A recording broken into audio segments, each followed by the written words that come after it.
Hi friends, welcome back to soulful root by Meera. ഇന്നത്തെ നമ്മുടെ video എന്ന് പറഞ്ഞാൽ അമിതമായി ദേഷ്യപ്പെടുന്ന ഒരു വ്യക്തിയാണോ നിങ്ങൾ? അല്ലെങ്കിൽ അമിതമായി ദേഷ്യപ്പെടുന്ന വ്യക്തികളെ നിങ്ങളുടെ നിത്യജീവിതത്തിൽ നിങ്ങൾ കണ്ടുമുട്ടാറുണ്ടോ? അങ്ങനെയാണെങ്കിൽ ഈ വീഡിയോ നിങ്ങൾക്ക് ഒരുപാട് ഉപകരിക്കുന്നതായിരിക്കും. കാരണം യഥാർത്ഥത്തിൽ അമിതമായി ഈ ദേഷ്യപ്പെടുന്ന ആളുകളെ നിങ്ങൾ എന്താണ് വിചാരിക്കാറുള്ളത്? അമിതമായി ദേഷ്യപ്പെടുന്നത് കൊണ്ട് തന്നെ വായി തോന്നിയതൊക്കെ വിളിച്ചു പറഞ്ഞ് വേദനിപ്പിക്കുമായിരിക്കും അല്ലേ? അപ്പോൾ അതുകൊണ്ട് തന്നെ ഒരു കാര്യം പറഞ്ഞിട്ട് കാര്യമില്ല, ഇവർ മനസ്സിലാക്കത്തില്ല, അല്ലെങ്കിൽ ദേഷ്യക്കാരാണ്, ഭയങ്കര അഹങ്കാരികളാണ്, ചാടയാണ്, ആരെയും വില വെക്കില്ല, വകവെക്കില്ല, ഇങ്ങനെയൊക്കെ തന്നെയല്ലേ? അപ്പൊ നിങ്ങൾ മാത്രമല്ല, പൊതുസമൂഹവും അവരെ ഇങ്ങനെ തന്നെയാണ് വിലയിരുത്തുന്നത്. അങ്ങനെയാണെങ്കിൽ ഈ വീഡിയോ നിങ്ങൾക്ക് വളരെയധികം യൂസ്ഫുൾ ആയിരിക്കും. അവരെ വിലയിരുത്തണമെന്ന് ഞാൻ പറയുന്നില്ല, പക്ഷെ മനസ്സിലാക്കുക. അപ്പോൾ എന്താണ് സൈക്കോളജി യഥാർത്ഥത്തിൽ ഈ അമിത ദേഷ്യക്കാരെ അല്ലെങ്കിൽ ചൂടന്മാരെ പറ്റി പറയുന്നത് എന്ന് നമുക്ക് നോക്കാം. യഥാർത്ഥത്തിൽ അമിതമായി ഇവർ ദേഷ്യപ്പെടുന്നുണ്ട് എന്നുള്ളത് ശരിയാണ്. ദേഷ്യപ്പെടുമ്പോൾ ഇവരെങ്ങനെയാണ് പ്രതികരിക്കുന്നത്? വായി തോന്നിയതൊക്കെ വിളിച്ചു പറയും, അല്ലെങ്കിൽ പൊട്ടിത്തെറിക്കും, കയ്യിൽ കിട്ടുന്നതൊക്കെ എറിഞ്ഞുടയ്ക്കും, സ്വയം വേദനിപ്പിക്കും, അല്ലേ? അപ്പോൾ നിങ്ങൾ എങ്ങനെയാണ് അവരെ മനസ്സിലാക്കേണ്ടത് എന്ന് പറഞ്ഞു തരാം. യഥാർത്ഥത്തിൽ അമിതമായി ദേഷ്യപ്പെടുന്ന ഇവർ യഥാർത്ഥത്തിൽ ഇവരുടെ മനസ്സിൽ ഒരുപാട് സങ്കടങ്ങൾ കൊണ്ടു കിടക്കുന്ന ആളുകളാണ്. ആ ബാല്യകാലം തുടങ്ങി തന്നെ ഈ കണ്ട കാലം അത്രയും ഇവർ നേരിട്ട കുറ്റപ്പെടുത്തലുകൾ, ഒറ്റപ്പെടുത്തലുകൾ, ചതി, വഞ്ചന, അമിതമായ സങ്കടങ്ങൾ, ഈ പ്രശ്നങ്ങൾ പരിഹരിച്ചാലും ആ വേദന ഇവരുടെ മനസ്സിനെ വിട്ടുപോകുന്നില്ല. എന്നോട് അവരങ്ങനെ ചെയ്തല്ലോ, അല്ലെങ്കിൽ എന്തുകൊണ്ട് അവരെന്നോട് ഇത് ചെയ്തു എന്നുള്ള ചിന്തകൾ, സങ്കടങ്ങൾ, വേദനകൾ ഇവർ മരിക്കുവോളും മറക്കാതെ കൊണ്ടു നടക്കണമെന്ന് ആഗ്രഹിക്കുന്നു, അല്ലെങ്കിൽ അറിഞ്ഞോ അറിയാതെ ഇവർ കൊണ്ടു നടക്കുന്നു.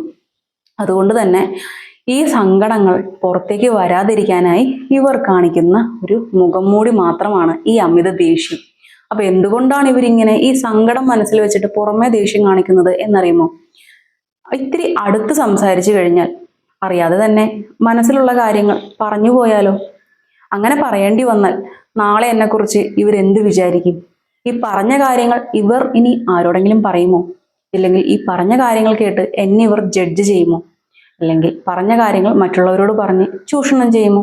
അല്ലെങ്കിൽ ഇവരെന്നെ ഇട്ടേച്ചു പോകുമോ, ചതിക്കുമോ, പറ്റിക്കുമോ, അല്ലെങ്കിൽ ഈ ഒരു ബന്ധം തന്നെ പോയാലോ? ഇങ്ങനെയുള്ള ഇൻസെക്യൂരിറ്റി ഫീലിങ്സുകളും ഇവരുടെ മനസ്സിൽ കിടന്ന് കറങ്ങുന്നുണ്ട്. അതുകൊണ്ട് തന്നെയാണ് ഇവർ ഇങ്ങനെയൊക്കെ പെരുമാറുന്നത്. അധികം ആരോടും അടുക്കാൻ ശ്രമിച്ചാൽ, മറ്റുള്ളവരാരെങ്കിലും ഇവരോട് അടുക്കാൻ ശ്രമിച്ചാലും ഇതേ നയം തന്നെ ഇവർ കാണിക്കും. കാരണം മറ്റൊരാളെ പെട്ടെന്ന് വിശ്വസിക്കാനും ഇവർക്ക് അല്പം പാടായിരിക്കും. അതുകൊണ്ട് തന്നെ കുറച്ചകലം പാലിച്ചു നിൽക്കുന്നത് നല്ലതാണ് എന്നാണ് ഇവർ വിചാരിക്കുന്നത്. പക്ഷേ ദേഷ്യം തോന്നിക്കഴിഞ്ഞാൽ അവർ നിസ്സഹായരാണ്. നിയന്ത്രിക്കാനാവില്ല. ഹാർട്ട് ബീറ്റ് ഒരുപാട് കൂടും, ശരീരമാകെ വിയർക്കും, സ്ഥലകാല ബോധം അല്ലെങ്കിൽ സ്ഥിരകാല ബോധം എന്നൊക്കെ പറയുന്ന ആ സാധനം കൈവിട്ടു പോകും. വായി തോന്നിയതൊക്കെ ഉറക്കെ വിളിച്ചു പറയും. അപ്പോൾ എന്താകും? അവരുടെ മനസ്സിലുണ്ടാവുന്ന ആ ഒരു സങ്കടത്തെ അവർ ദേഷ്യമായിട്ട് പ്രതിഫലിപ്പിക്കുന്നു. പക്ഷെ ഇങ്ങനെ ദേഷ്യപ്പെടുന്ന ഒരു വ്യക്തിയാണ് നിങ്ങളെങ്കിൽ നിങ്ങൾക്ക് കുറച്ച് ടിപ്സ് പറഞ്ഞു തരാം. ഈ നിയന്ത്രണം ദേഷ്യത്തിൽ നമ്മൾ കൊണ്ടുവരേണ്ടതല്ലേ? അപ്പോൾ അതെങ്ങനെയാണ് കൊണ്ടുവരിക? ആദ്യം തന്നെ ദേഷ്യം വന്നു തുടങ്ങുമ്പോൾ തന്നെ നിങ്ങൾ ആ സ്ഥലത്ത് നിന്ന് മാറിപ്പോവാൻ ശ്രമിക്കുക, സിറ്റുവേഷൻ ഒഴിവാക്കുക. ഒന്ന് നടന്നിട്ട് വരാന്നേ. ഇനി അതല്ലാന്നുണ്ടെങ്കിൽ 1 മുതൽ ഒരു 30 വരെ, അല്ലെങ്കിൽ ഒരു 10 വരെ, 20 വരെ നിങ്ങൾക്ക് തോന്നുന്ന അത്രയും നിങ്ങൾ 1, 2, 3 എന്ന് പറഞ്ഞ് കൗണ്ട് ചെയ്യുക. അല്ലെങ്കിൽ റിവേഴ്സിൽ നിങ്ങൾ കൗണ്ട് ചെയ്യാം. 30, 29, 28, 27 എന്നിങ്ങനെ കൗണ്ട് ചെയ്യുക. ഇനി അത് ഭൂരിഭാഗം പേരും ചെയ്യുന്ന ഒരു കാര്യമാണ് എന്ന് നമുക്ക് ഉറപ്പിച്ച് പറയാൻ പറ്റില്ല. നമ്മൾ ദേഷ്യം വരുമ്പോൾ നമ്മൾ നമ്പർ എണ്ണിക്കൊണ്ടിരിക്കുക എന്ന് പറഞ്ഞാൽ അത്ര എളുപ്പമുള്ള കാര്യമല്ല. എല്ലാവർക്കും അത് യൂസ്ഫുൾ ആയി തോന്നത്തുമില്ല. പകരം നല്ലൊരു പാട്ട് കേട്ടാലോ, നിങ്ങളുടെ മനസ്സിനെ തണുപ്പിക്കുന്ന, അല്ലെങ്കിൽ നല്ലൊരു കോമഡി സീൻ കണ്ടാലോ, കുറച്ചു നേരം ഒന്ന് ചിരിക്കാൻ ശ്രമിച്ചാലോ, ചിലപ്പോൾ ഒന്ന് റിലീഫ് കിട്ടും. അപ്പോൾ അങ്ങനെയാണെങ്കിൽ നിങ്ങൾ ആ ഒരു വഴി ഒന്ന് ട്രൈ ചെയ്ത് നോക്കുക.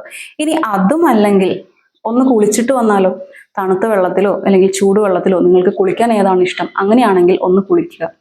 ആ ഒരു സ്ട്രെസ്സിൽ നിന്ന് കുറച്ച് നിങ്ങൾക്ക് ആശ്വാസം കിട്ടും.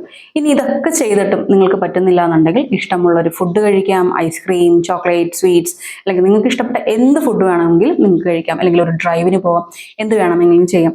ഇതൊക്കെ നിങ്ങൾ ട്രൈ ചെയ്തിട്ടും നിങ്ങൾക്ക് ഈ ഒരു കാര്യത്തിൽ നിന്ന് നിങ്ങൾക്ക് മാറ്റം സംഭവിക്കുന്നില്ല എന്നാണ് തോന്നുന്നത് എങ്കിൽ എന്തിനാണ് ഒരു കൗൺസിലിംഗ് അറ്റൻഡ് ചെയ്യാൻ, അല്ലെങ്കിൽ ഒരു തെറാപ്പി അറ്റൻഡ് ചെയ്യാൻ മടിക്കുന്നത്?